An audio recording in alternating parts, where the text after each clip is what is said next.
Hi, very good afternoon to all of you.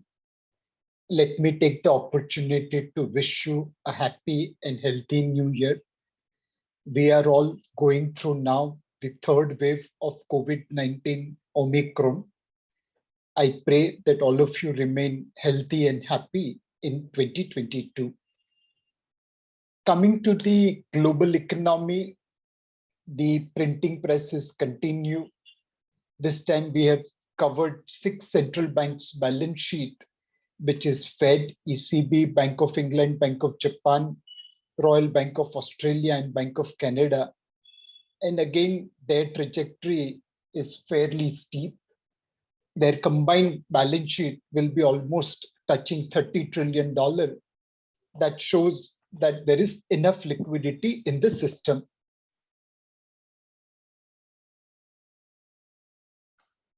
Because of this huge liquidity, the governments are borrowing, banks are borrowing and lending, and private corporates are also borrowing and lending.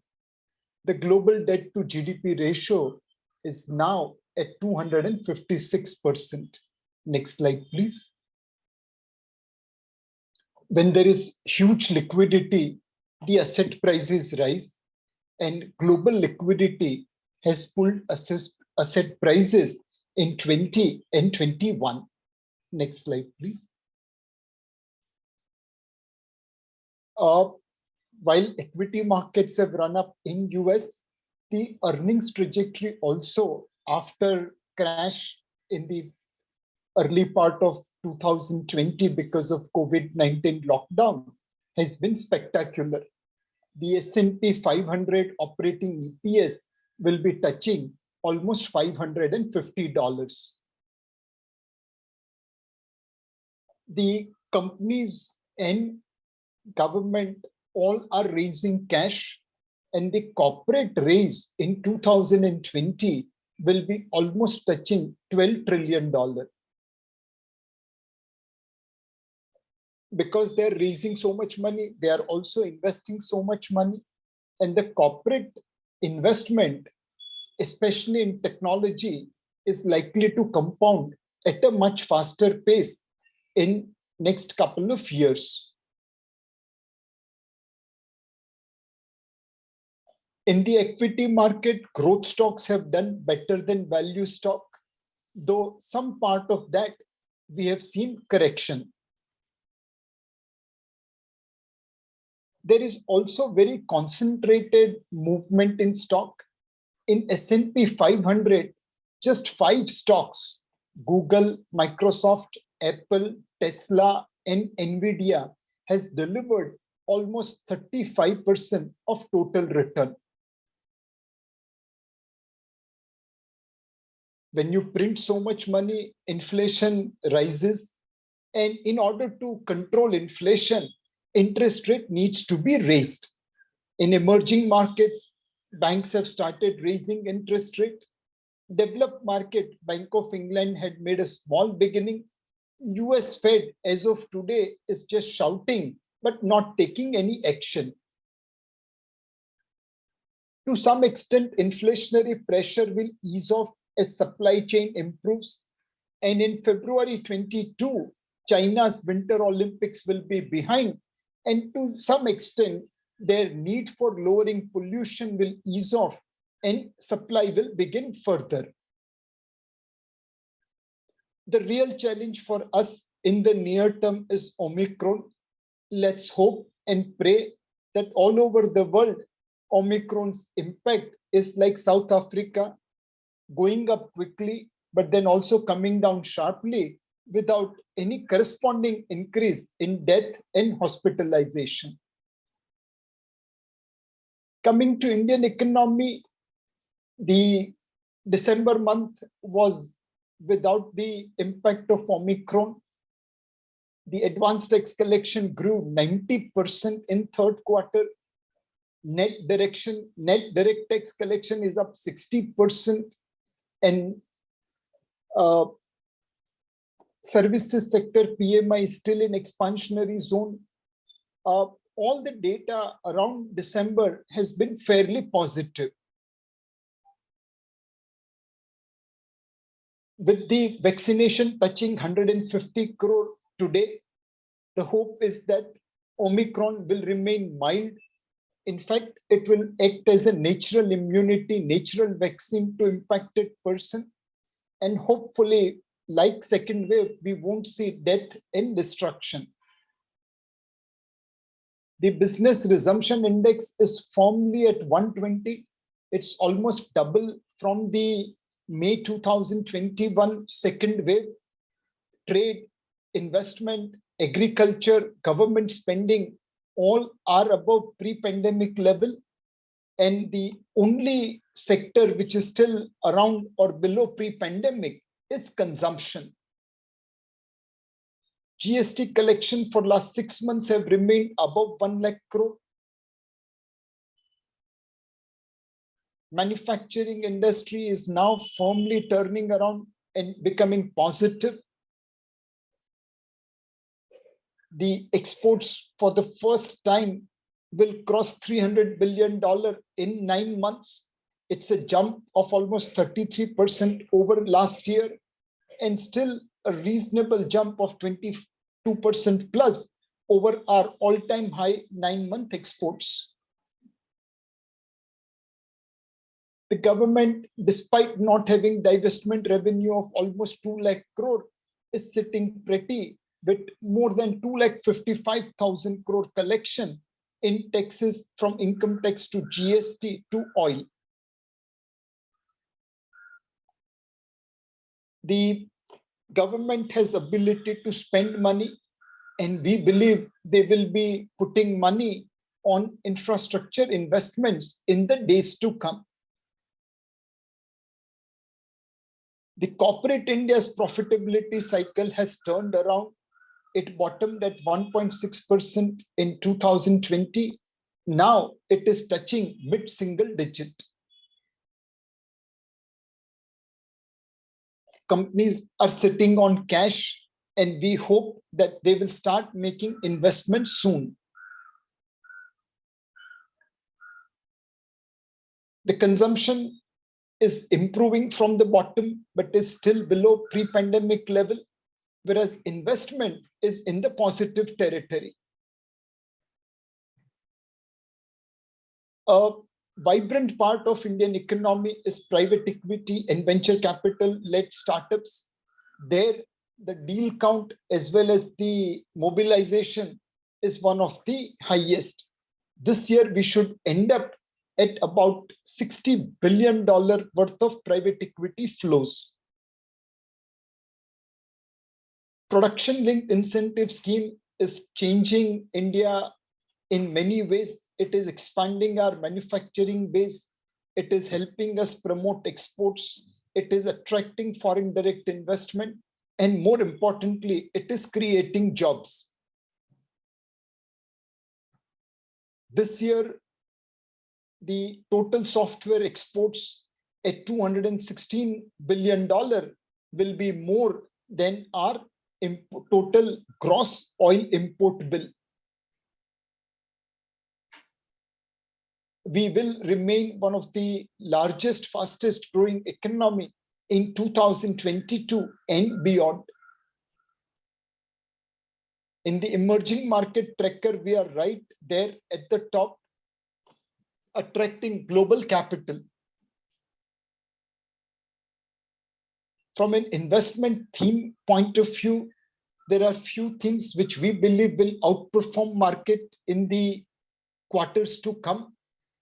The one is big getting bigger and strong getting stronger. Next slide, please. All over industry, we are seeing consolidation. The top 3, 4, 5, 6 firms are gaining higher and higher market share. Consolidation happened in banking, consolidation happened in telecom industry, consolidation happened in aviation industry. This gives us confidence to say that listed companies which are generally bigger and stronger and larger will do well in the days to come. The smaller guys will get marginalized. The second theme is related to capital goods and investments. I mentioned in previous slide that companies are sitting on so much of cash that they'll be happy to make investment. Under production linked incentive scheme, government has offered incentives, and that will also prompt some of the investments in sectors like mobile phones, automobiles, textile, solar PV cells, pharma, electric batteries, and so on and so forth. We have also seen government spending because of the fiscal space, and we have seen private sector beginning to open up their purses, especially in metal, sugar, and cement industry. Hopefully now Indian economy will get fired on all the four cylinders: consumption, investments, government spending, and trade. The third is the exports opportunity. We may not be manufacturer to the world, but certainly we are service providers to the world in software. Now the same dominance could be extended into education, healthcare, pharma, and other segments. We believe even in manufacturing sectors like chemicals and automobiles, India will continue to gain export market share. The fourth theme is real estate and home improvement. We have mentioned this multiple times in our presentations. Interest rate on housing loans are very low. Affordability has improved as house prices have remained constant or fallen in many parts of India. And most importantly, in work from home, people are needing extra room. We believe between 2011 to 2021, about 10% of India's incremental GDP growth was shaved off because of slowdown in real estate sector. Between 2021 to 2031, the same 10% and more will get added, and hence at least incrementally a 1% of GDP will come from housing and real estate sector here onwards. In real estate, one can play very few companies, as in many companies, governance remains an issue. But outside of real estate, also there are many sectors related to housing, like cement, electrical products, including wires and cables, building materials like paints and tiles, construction companies, consumer durables, home insurance, home owners, internet, and so on and so forth. The fifth theme is digitization. Today, every company is saying that we are part of digital ecosystem. We are going to become digitally native. But in reality, you are competing with someone else also. And you not only have to adopt digital ecosystem, but you have to adopt it better than your peers and faster than your peers. And this provides good opportunity for Indian technology companies or Indian companies which are adopting digital ecosystem to stay ahead of the game. We believe IT and IT services related sector will continue to do well in the years to come. Digitization again could be felt across various sectors. The final theme is financialization. Like Jan Dhan, hopefully one day government will launch Jan Nivesh Yojana. It will shift Indian savings from real estate and gold to financial assets like bank deposits, mutual funds, and stock market and insurance policies. This will also create good opportunity for financial services firms. These are the 6 themes which we believe will outperform market over a period of time.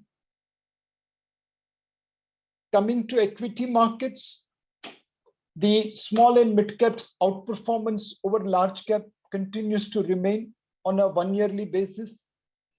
The stock market witnessed in this calendar year 21 huge outperformance in metals, technology, and real estate related sector. India continued to attract capital flows from global investors. They were sellers in the month of October, November, and December in secondary market. But net, they continued to put money in India over a period of time. In the primary market, FPI's investments is far more than in secondary market. And you could clearly see in 2021, they ended up bringing in almost 85,000 crore worth of flows in primary market, whereas they had sold roughly about 60,000 crore in secondary market. Net 25,000 crore came into combined market. The domestic institutional investors also have been fairly strong participation in the market.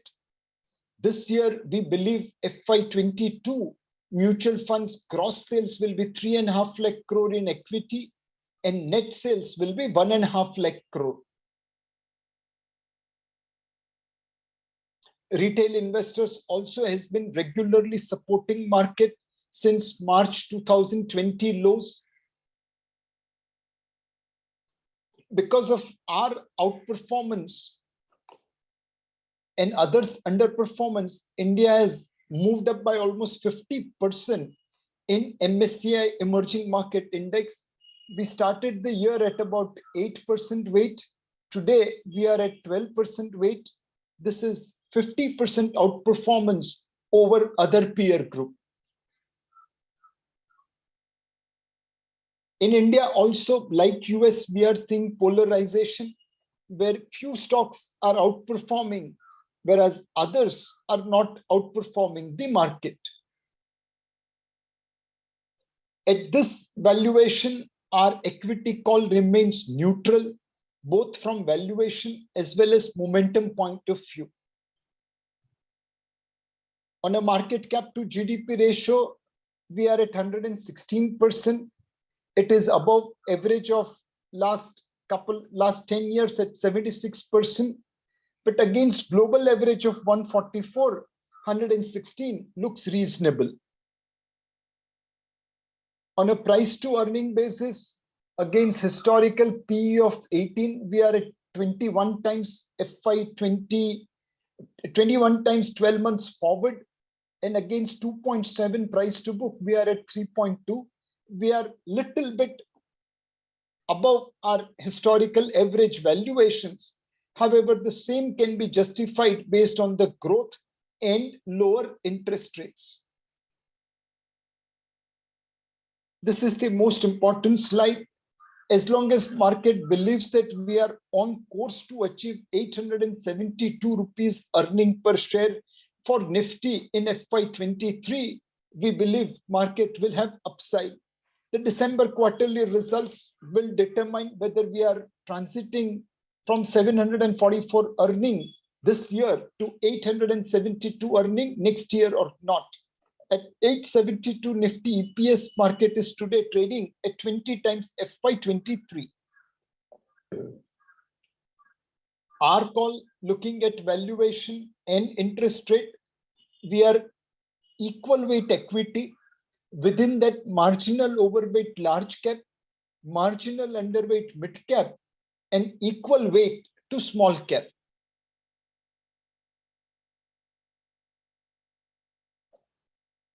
When people look at valuation, undoubtedly we are little above our historical averages, but there's so much liquidity in the global markets that so many other asset classes like cryptos, NFTs have also gone through the roof. Keeping in mind their valuation, we believe our valuation premium is justifiable above the average, and hence this is equal weight allocation call. In terms of concerns, the biggest concern for market is Omicron. At about 17,700 Nifty, we are pricing in that Omicron will not result into economic activities getting disrupted or a lockdown. Street is estimating 0.1% drop in GDP for full year and 0.3 to 0.4% drop in fourth quarter FY22 because of Omicron. As long as the real number lies in this zone, market should be fine. The second thing is related to Fed's taper tantrum. Now, in US, current inflation rate is roughly 7%, and their 10-year yield has risen to 1.71%. Their policy rate is roughly 0 to 0.25%. In India, inflation at 4.91% is below US inflation. Our policy rate at 4% is significantly higher than US. And our 10-year yield at 6.5% is 5% plus over US 10-year yield. Now you can imagine how much pressure will be on the Fed to do something to control this inflation of 6.8%. Fed has mentioned that we will raise interest rate 3 times in calendar year 22 and 3 to 4 times in calendar year 23.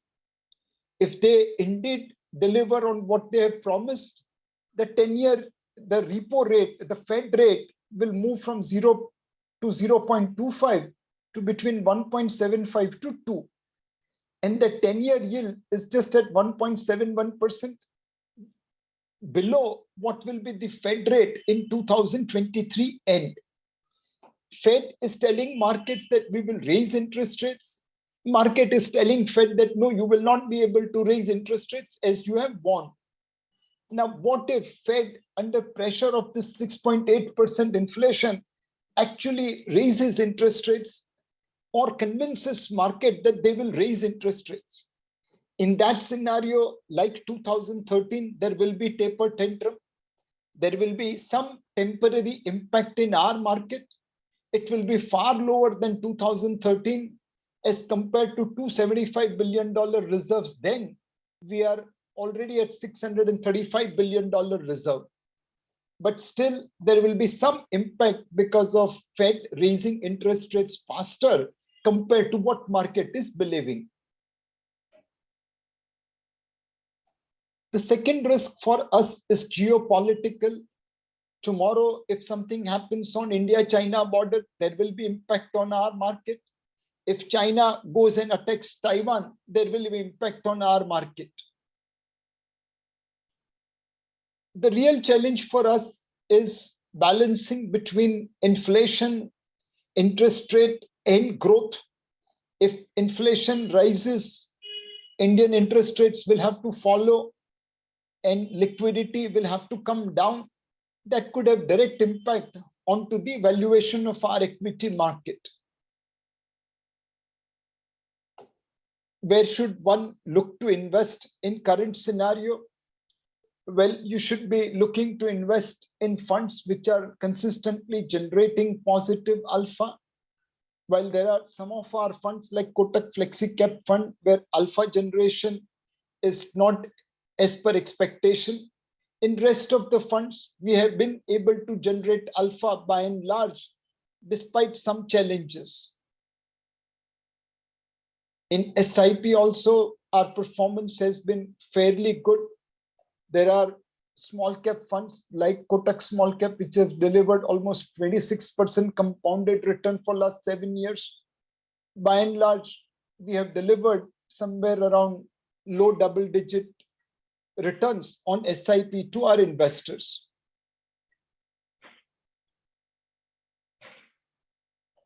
Kotak Blue Chip Fund, Kotak Infrastructure, these are the two funds which one can focus upon for allocation into large cap fund and into sectoral fund like infrastructure.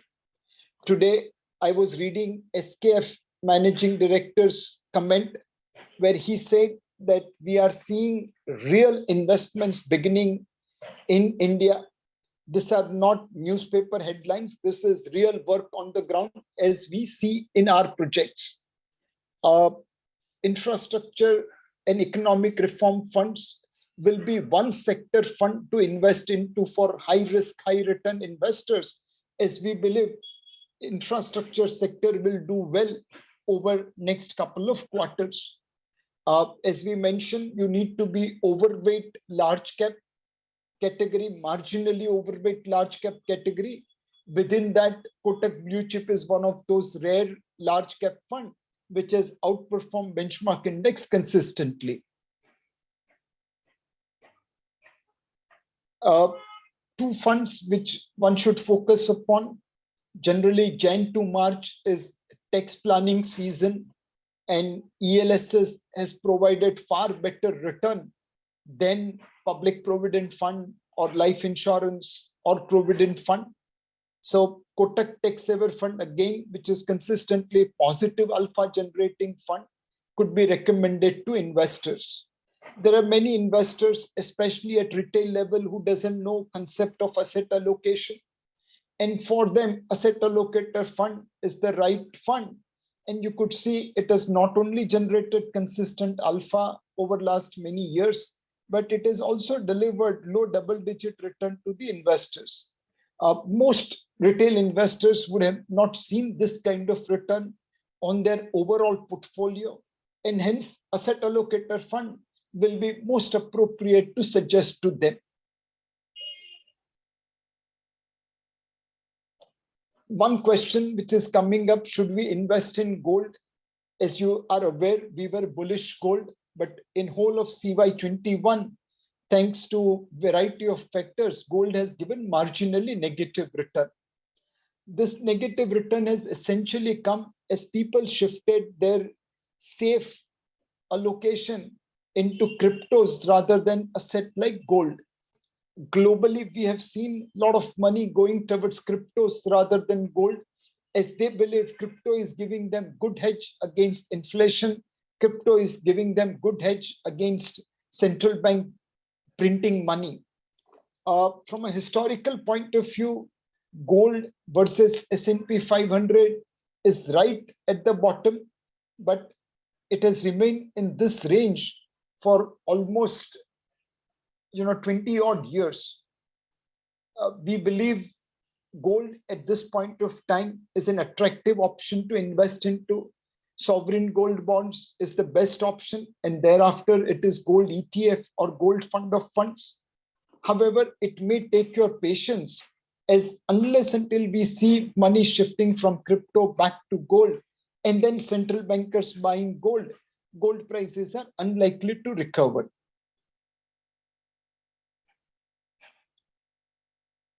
On the fixed income side, last year we saw continuous rise in interest rates. This was driven more by government's large borrowing program and also fear of inflation in the later part.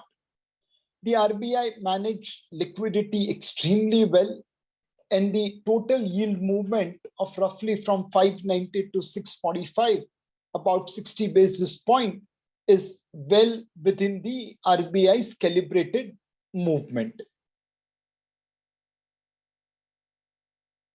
Our bond market on a global basis has delivered positive return in CY21. This is better than many of the other emerging markets where currency depreciation took away most of the return. In this fixed income piece, carry strategy is the order of the day, as interest rates are likely to rise, albeit marginally, over next year. The banking system remains absolutely liquid at more than 8 lakh crore worth of liquidity. Inflations have started moderating with headline number at 4.91 and core at 6.21. We believe inflation will remain below 6% for rest of the year. There is a good chance that in this budget we may see announcement about India's inclusion in debt indices. If that happens, we could see flows of $10 to $15 billion coming into Indian debt market, and that may put a cap on where current 10-year yield is trading at. The index inclusion will be positive, not only from a flow point of view, but also creating alternate demand for Indian government securities apart from usual players like banks, insurance companies, and mutual funds. Fortunately for India, the current shape of the yield curve is discounting about 4 rate hikes of 100 basis point.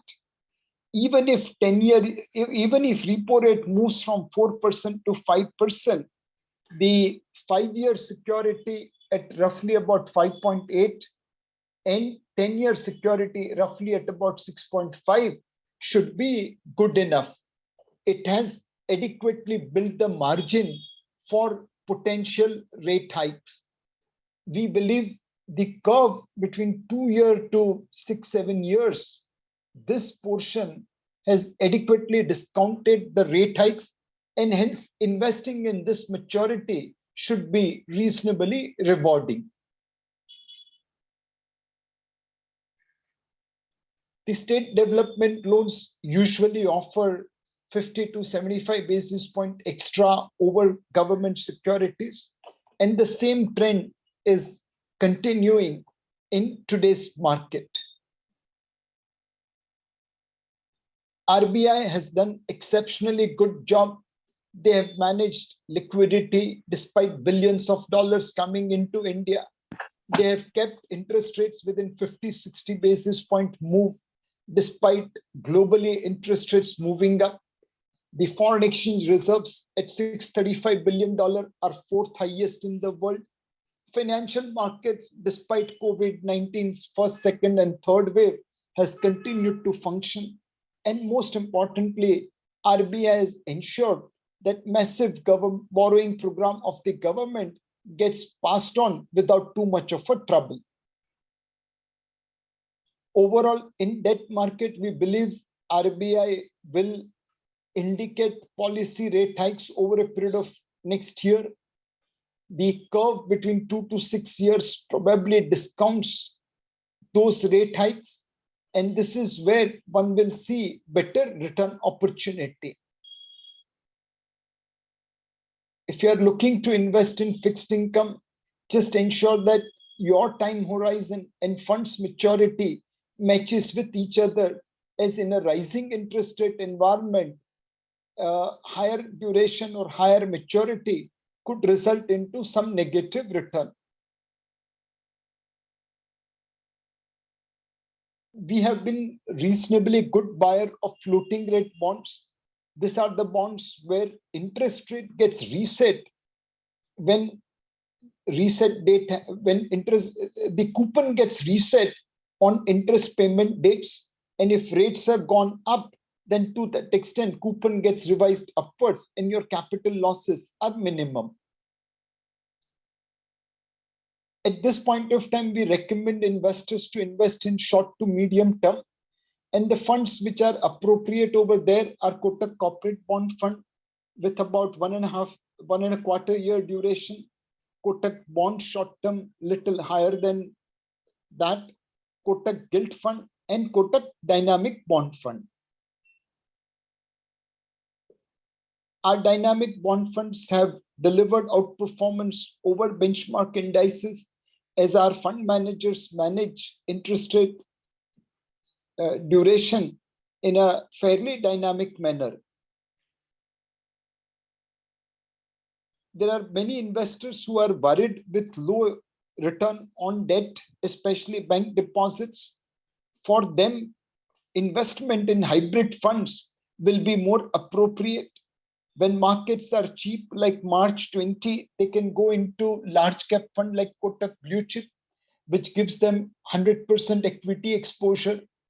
When markets are neutral, like today, they can come into Kotak Equity Hybrid Fund or a Balanced Fund, which gives them between 65 to 80% equity exposure. And when markets are expensive, they can come into Kotak Debt Hybrid Scheme, which gives them 10 to 25% equity exposure. If you don't want to do this on your own, then Kotak Asset Allocator Fund is appropriate. It divides money between debt and equity and gold depending upon market valuation. the returns of hybrid fund like MIP, which is now known as debt hybrid, or equity savings, or balanced fund known as equity hybrid, they are all somewhere around low double digit, high single digit return. They have generated outperformance over benchmark indices. And any investor who wants to move away from low yielding fixed income product can look at this kind of funds.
Mutual fund investments are subject to market risks. Read all scheme-related documents carefully.